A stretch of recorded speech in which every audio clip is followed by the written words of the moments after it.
Well, what is the path to victory for the president? I want to bring in our Republican strategist and the Trump campaign chair for 2020 out of Delaware. We have Rob Arlett with us. Rob, it's really great to have you with us on a very, very historic day.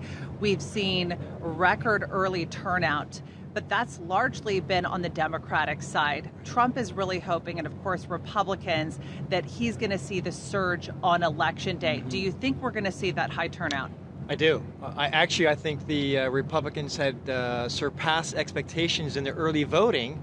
And I think that today, from our sources around the nation, that the turnout has been massive, has been very motivated, and I think the support and the energy is coming from the Trump campaign and the Trump voters versus out of Joe Biden's. There is no denying that President Trump's rallies have been absolutely massive. One in Pennsylvania, there was tens of thousands of people as far as the eye could see. We know that these rallies rev up his base, but have these rallies had the ability to expand his base at this point? I believe so. Because again, I think excitement draws excitement. And you cannot deny the massive level of these rallies and the excitement that is there. So I believe, very simply, that President Trump has garnered more supporters in 2020 than he's lost. I think he's gained more than he's lost in 2016. So I believe this is going to be a great night for President Trump and the Republicans in America. A lot of people have said that this election is a referendum on the president himself. It's been a very difficult and contentious 4 years in politics. When you look at the electoral board, that obviously 270 is the magic number. That is what Trump needs to get over the edge. What are going to be the really challenging states for him that we're going to see this evening and getting across that line? I think, again, those swing states, of course, will include obviously Florida and then North Carolina. I think I'm quite confident that those will go in President Trump's bucket, if you would, tonight. And again, I think obviously the Midwest, you're going to be looking at Michigan, you're going to be looking at Wisconsin, Ohio, just to name a few. And again, I'm confident about Ohio. I'm a little bit confident about Michigan. It's going to be a tight one, as it was back in 2016. And then I think in the end, it could very likely come down to Pennsylvania. And I've been in communication with the Trump team in Pennsylvania today, the state director, my counterpart, along with some others. And I will just quote them. They are highly confident about Pennsylvania. All right. Rob Arlett, we really appreciate you being with us. What is the path to victory? The path is 270. Unlike Hillary Clinton, she couldn't figure out how to get to 270. President Trump did. He knows math. We are very confident as a campaign that we have the numbers, we have the horses in the stall that are going to come out and get across that finish line. And I predict here with you now that President Trump is very likely to pronounce himself as the winner before the end of the night. Interesting. That's really interesting. Now, I do want to say what's interesting, Rachel, and to our viewers, is that at this stage in the race compared to 2016, Biden has around a 5-point lead compared to Hillary at this stage in the race. Is that concerning at all for the president and his camp? No, of course not. That's expected because of the early voting and the vote by mail process that's occurred this cycle. As a matter of fact, that's below what the Democrats were hoping for. So again, that is a very positive signal for the Republicans and President Trump as the night continues to progress. So I think we're on track for a big victory for President Trump. And it's interesting because I was also listening to some analysts because all the domestic media is breaking down this polling and they have their maps out and they're saying, well, if Biden wins this, this, and this, then he can still win the White House without this. And so as I understand it right now, Biden has wanted to build this blue wall, which is Wisconsin, Michigan, and Pennsylvania. Now, the president, I'm hearing, can actually lose those states, still win Florida, and still win the White House. So that put a big importance on Florida. What has been the president's strategy in terms of trying to appeal to voters there, which is the biggest swing state? I think, again, it's a great question because I think in Florida specifically, President Trump has focused on reaching to the minorities in Florida, specifically the black lives, if you would, and also the Latinos and the Cubans. And I think that's something that the Democrats have taken for granted. President Trump has put a lot of focus these last 4 years, reaching out to the minorities and put in policies that have actually benefited the minorities with regard to the lowest unemployment ever for the minorities and also the highest wages in our history before COVID-19, of course. But again, President Trump has focused on the minorities, focused on that demographic, not only in Florida, but I think around the nation. And again, I think that demographic and those voters are going to be much more large for President Trump than they were back in 2016. No, that's interesting because you're mentioning policies that have benefited the black community. But what we hear constantly over and over is it's the president's refusal to denounce white supremacy groups and hate groups, failing to condemn after the death of George Floyd when an officer knelt on his knee for minutes. It's that sort of failure for the president that has polls suggesting that the black vote is going to go to Joe Biden. No, because what you've just said is actually only a narrative of the mainstream media, not fact. President Trump has actually denounced white supremacy many, many times, but the mainstream media here in America doesn't pay attention, does not report that. So again, I think that's a false and fake narrative of the mainstream media here in America. So again, I think you got to focus on the policies, you got to look at the results, and the minorities have paid attention this cycle. And again, I think that's going to add to the advantage in the vote totals that in those states that Trump needs to win. Again, I'm very, very optimistic as we are in the campaign. So since you mentioned the media, I want to touch on something. This was a huge upset in 2016 because Hillary Clinton was largely favored to win. Here again, we have Biden, who's been leading in the polls, but we have seen a lot of the media flip and say that this is going to be a much, much closer race. Where do you think the media got it wrong in 2016? And are we in for another huge upset and a surprise here this evening? And why? I think because they don't pay attention to the people. I have to be honest with you. I think, again, the fact that they got it wrong in 2016, the fact it appears it's a lot closer than what they had been stating these last several weeks and several months, just tells you that they're on the defense. And I think now they're trying to figure out how they can win. So again, I think it gets back down to the narrative that they can win, to your earlier point, if Biden wins these certain states, or I should say loses these certain states, he still has a path. Well, isn't it interesting now that the narrative has changed, whereas the Bidens have got to find a path and not the Trump campaign. So I think it's very interesting that the media and these pollsters are trying to change the narrative. I think it's all about credibility and relevance for them. So it's interesting. A lot of voters would put jobs and the economy as top of the list in terms of what's important to them when they go cast their ballots. We're seeing polls suggest and surveys suggest that Americans have a higher degree of confidence in Trump running the economy than they do Biden. We heard so many different messages, closing messages coming out of the Trump campaign with regard to attacks on Joe Biden and his son Hunter and possible business dealings overseas, and of course the coronavirus pandemic. Why didn't the president focus more on his economic gains? Well, because he's President Trump. He goes after the salacious and corruption. And I think as a Delawarean in the home state of Joe Biden, we also too have concerns with his allegations and concerns. And I think that certainly has played out a part, I think, in the closing statement, in the closing argument. And I agree with you. I actually supported President Trump and was the state chairman back in 2016 for the exact reason you just said, because he's a businessman and not a lifelong politician. President Trump had done more in the last 47 months than Joe Biden had done in 47 years as a senator and as a vice president. So I think it's all about results and not noise or rhetoric, as Joe Biden has stated. Well, next hour, Rob, I want to break down the fact that you are the Trump campaign chair for Delaware, and Delaware is a state that congressionally has now gone to Democrats, and it has also gone to Joe Biden. We'll have more to break that down.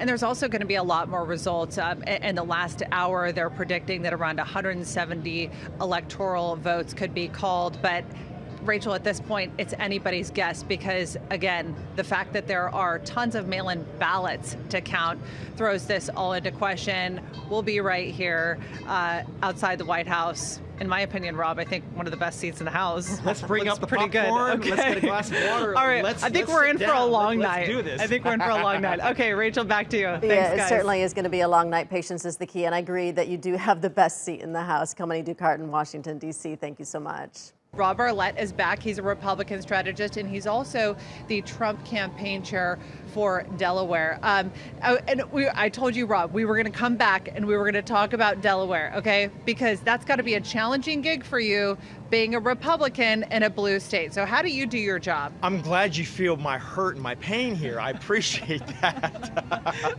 So I think so far, well, I think what's exciting to report to your listeners and your watchers is the fact is that the counts have gotten closer. As the night has progressed, we all knew that the Democrats were going to be in advance and ahead because of the early voting, right? But as the night has progressed, President Trump has gotten much tighter, much closer in many of the states. And currently, as we both last look, he was actually leading in the popular vote. Not many people are talking about that. And I think that it says a lot. And I also want to report, as we both were walking in, as you know, we're above the Black Lives Matter building, if you would, the AOL. AOL. It's a little late, right? For all these letters, all the alphabet. We'll dial it back to the 90s for that. But the reality is there is a party behind us, if you would, some dancing and some music. However, just over the corner here, there are hundreds and hundreds of rioters, and there's activity. There's a helicopter above us, and there is obviously some activity going on down below here on the street of us. Well, I want to put into context what Rob is saying right now. They're not actually rioters, they're protesters, and they're just people milling around, standing around, kind of waiting for these results to come in. But what we did notice was that there was a heavy police presence. There were actual police lines, and there looked to be a lot of activity with a lot of helicopters overhead. So whereas, Rachel, we were talking about a party-like atmosphere probably an hour ago, it definitely feels like the mood might be shifting. And you had a feeling about why that might be, Rob. I believe it is. And there's a helicopter above right now watching the activity below.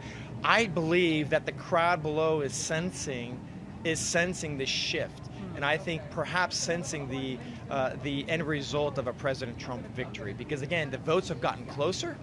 And I think in the next hour or two, and again, President Trump has surpassed Biden by about 3 percentage points in Florida, and I think it's the same in Michigan. And again, very key states, Trump is now leading.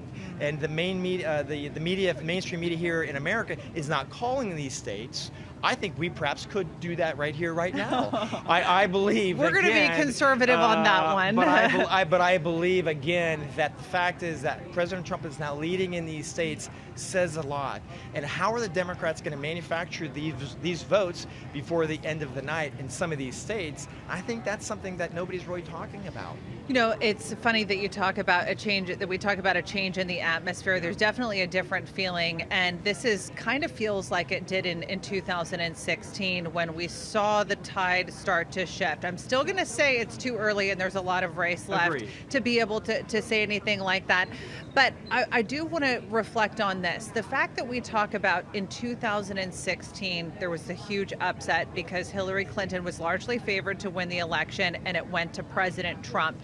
So in terms of how this race is going to go, it's seen as a referendum on President Trump in the last 4 years. He's not coming into this as a political outsider. He's coming into this as a president with a record to defend.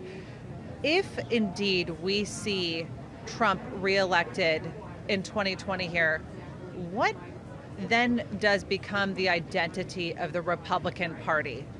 I think the identity continues to be that of President Trump's policies.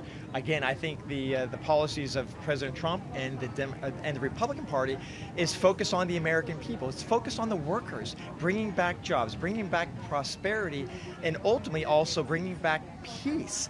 I mean, Americans, we are a country of law and order, and I think that's what President Trump reflects. That's who President Trump is. He is a president of law and order and prosperity. He wants to empower the American people to do great things for their families.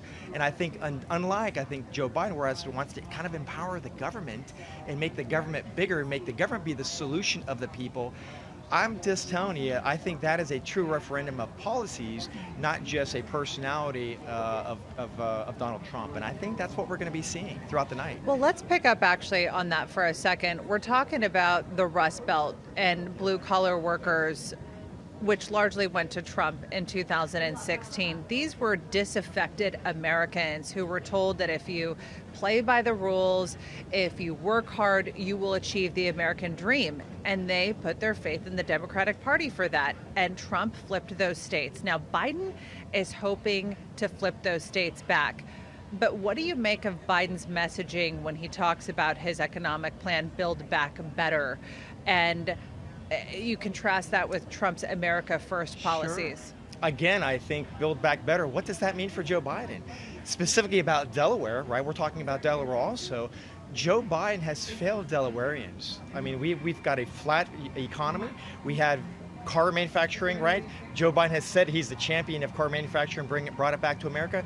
Well, we had 2 plants in Delaware. They're both gone. So why didn't that state flip tonight, Rob? Well, because we've got a 2-to-1 ratio of Democrats versus Republicans, and we're only 27% of the voters in Delaware as Republicans. So we've got a big battle always in Delaware.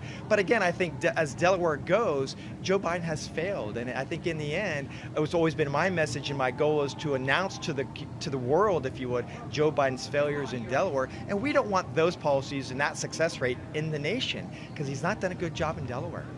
That's interesting, Rob. All right, well, as we were talking about, Rachel, there's a lot of race to go, so we won't get ahead of ourselves by saying that it's starting to turn to the president or not. But it does definitely actually feel like a very, very different feeling on the ground right now, especially as people start to accumulate. They watch these results in. I think at this point in the race, we can definitely say that a lot of people thought that there probably would have been more states that flipped to Biden or would have gone blue, but we're not saying that. It's largely falling along partisan lines. We'll see you again at the top of the hour, Rachel. All right, the night is still young. Kilmeny Duchardt in Washington. Kilmeny, thank you. What is your prediction about what we may hear from the man in that building behind us? Well, first off, good morning to you. It is Rob, don't say that. It is a new day, and I'm thinking you look great, by the way. Thank so you. Just saying it. There was a little touch-up before this. Here in Washington, D.C. But I got to tell you, we called it here. I called it with you earlier. I have been predicting that President Trump would announce himself the winner this evening / this morning. It's now 2 a.m., and I believe that will be the case. I don't see a pathway for Joe Biden to win this election. I don't see it, and based on even if one of the, as we know, Fox News had announced earlier that Arizona was going to go into the bucket of Joe Biden, I think they're wrong. I think they're going to denounce that. But even if, let's just keep it right there. Let's keep it in Joe's bucket. I just want to make it clear to our viewers, this is Rob Arlett's math right now. It's not the AP count. It's not NBC. But ironically, during the break, Rob tweeted out something about the president's possible path to victory, and that went viral on Twitter. It is going viral as we stand here. Yes, it is. So if you actually pull off this prediction, Rob, I'm going to be impressed. You be impressed because but I can tell you about it. Let's just say we keep Arizona with Joe Biden. We even keep Pennsylvania with Joe Biden. It doesn't matter because President Trump, I believe, is going to, with certainty, going to win Michigan and is going to win Wisconsin. And he's already obviously got the other key battleground states of Florida and Texas and North Carolina. President Trump is going to win. There is no. That plugs into what we were saying, what analysts are saying, that 2 out of 3 states, and then you have a winner on it. The numbers are there, and I don't see the numbers. I don't think there's enough votes out there, whereas Biden can come back and surpass Trump in those states. So the interesting thing is, I think in Pennsylvania, they've stopped counting, and they're probably not going to resume counting those mail-in ballots until 9 a.m. tomorrow morning. So it does appear that this is going to push out a little bit further. And of course, there really isn't a victor until somebody concedes. And it looks like maybe the Biden camp may have put the campaign to rest for the day. Well, it doesn't matter if we agree. That's how it works, Rob. I know. But, you know, we talk about how this is just such a divided nation. I mean, you and I have been flipping between the channels and watching some of the media coverage around this. CNN's banner right now says that this is a nail biter. Is that how you would describe this race? Well, it is for them because they don't want to see the results going into Trump's, corner. So I've been very, very confident since the very beginning that Trump was going to keep the states that he won, and I think he was actually going to surpass what he did with regard to the vote totals and the percentage-wise as compared to 2016. I'm going to stand by that statement, and I think President Trump will be coming perhaps out or somewhere near in the near future with regard to speaking to the American people, and that matter really speaking to the world with regard to his conviction, his belief that he is the victor here, and I think that we're going to be seeing that here shortly. You know, it's interesting. You and I have obviously been having a great time and breaking down this analysis this evening, but there's a lot of Americans right now in a very fractious, divided nation that are very anxious about these results. We know that you're pushing for President Trump, but there's a lot of people out there that just believe another 4 years of the president is going to be detrimental to the country in terms of sort of a lack of unity or a continuation of the division that we've seen in America. So what would you say to those Americans right now, or I guess what are your thoughts about Americans that are sitting at home and they're quite anxious about all of this? Well, I want them to understand that first off, they have to respect the will of the American people. I think that's critical, that we as Americans have got to respect the process. It's not always the same people that you always want to win. We just have to respect the process and allow the process to play out. And I think beyond that, look, as Americans, we will wake up tomorrow. We have to put food on our tables. We have to go out and provide for our families. So no matter who's in that White House, our lives are not going to really change all that much. We still have to be people of effort. We still have to be people of work ethic, I should say, and be people of determination. And be a people of a vision and be people of a dream. That's who we are as a nation. That's who we are as people. No matter who's in that White House, again, the U.S. is so very different as compared to many countries around the world. It's because this country, this nation is about we the people. It's not really about perhaps who's in that White House. So how do we proceed right now when we're seeing coronavirus cases? We haven't talked about this tonight, actually. Yeah. We're seeing coronavirus cases spike in a lot of states across the country. It's been compounded by sort of the confluence of the flu. But in addition to that, you know, the economy is still hurting. Americans are still hurting. If indeed reelected, what does President Trump need to do to balance his handling of continuing to reopen the economy, because that's a vital part of Americans' livelihoods, but also his pandemic response? Honestly, Rob, what could he do better on? I think he just needs to continue to do better on both sides. I think, look, the whole goal is not to shut down the virus, it was to flatten the curve. And I think not many people are talking about that. That was the goal. You don't get rid of or eliminate a virus. It doesn't happen. You diminish it. So we again can have people go in those hospitals and be cared for, and President Trump did that. I think we have to understand that mission was accomplished. At the same time, we've got to go out and provide for our families, keep the economy going, because that's who we are as a free people in this great nation. So again, I think President Trump has done a very good job. I think he'll continue to do that, and I think the American people agree with that, assuming he's going to win, assuming he will come out and announce that. People understand you've got to be a provider for your own families. Look, you can lose your home, you cannot put food on your table and lose your job, but yet you also cannot have the COVID virus. So do you understand? I think that's really important that people understand that. And Rob, I think I may be being told to wrap it up here, but I'll try to squeeze in one more, which is we've seen a very contentious relationship between the president and the top health officials and experts, including America's top infectious disease expert, Dr. Anthony Fauci. You know, there's been rumors that he may fire Fauci if reelected. I mean, where does the relationship go from here, especially at a time when a lot of Americans are looking to Dr. Anthony Fauci for guidance on what to do, and they see him as really a leader in and safety measures surrounding this coronavirus pandemic? Well, there's many doctors in this country that don't agree with all things that Dr. Fauci says. So let's be very clear. And again, the person who's in charge of making the decision for what's best for the American people is not a doctor, it's the person in the White House.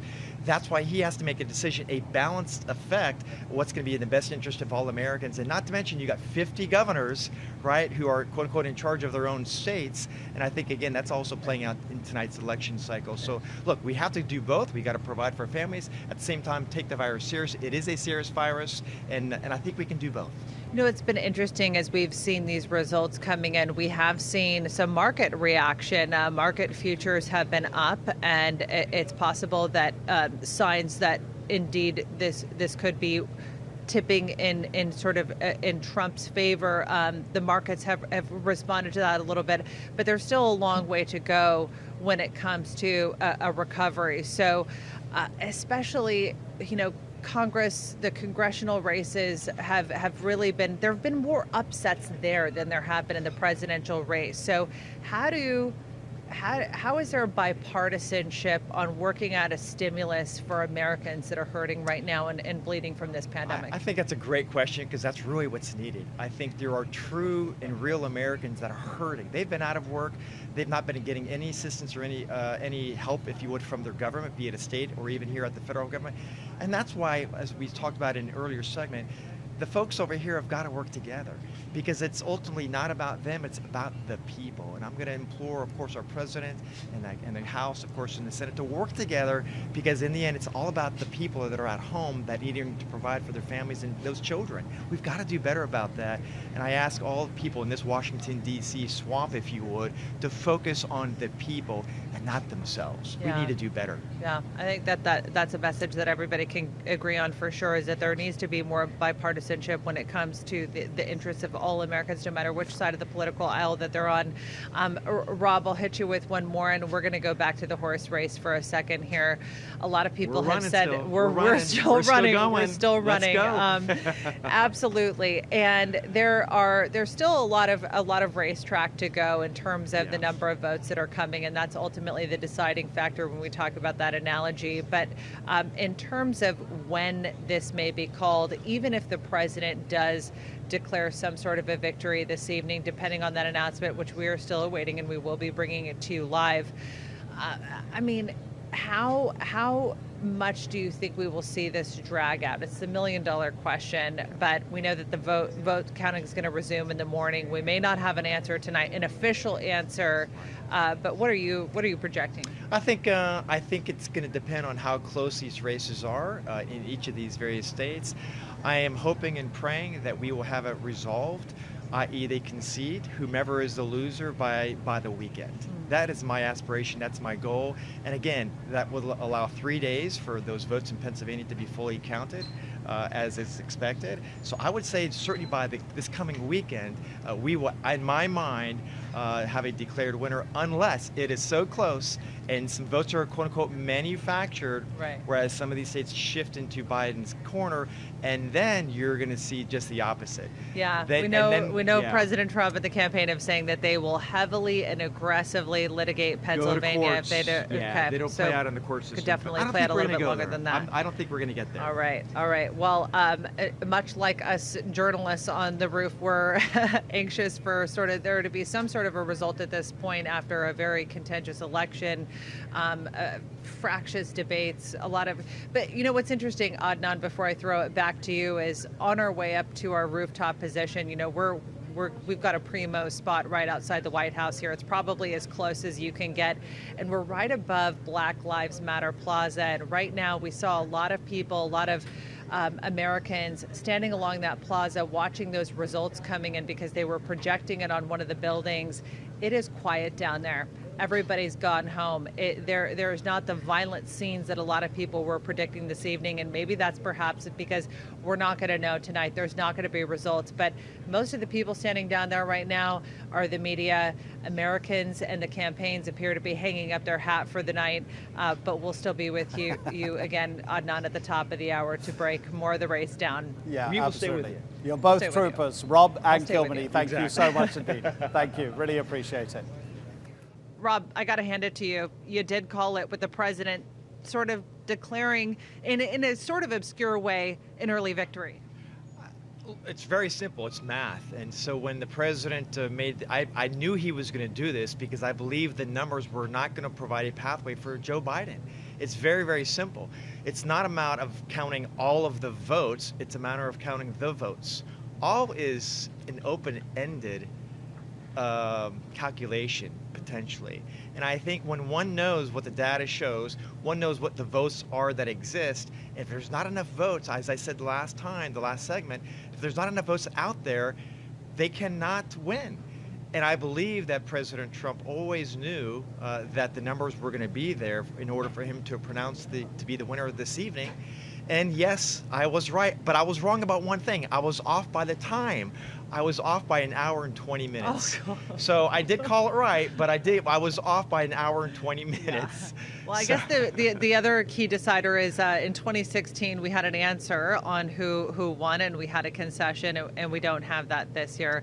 Rob Arlett, I really appreciate your analysis and being with us tonight. And it looks like we're still not going to know. There's a lot of race to go. Let's Back do to this you, again. Adnan. We will.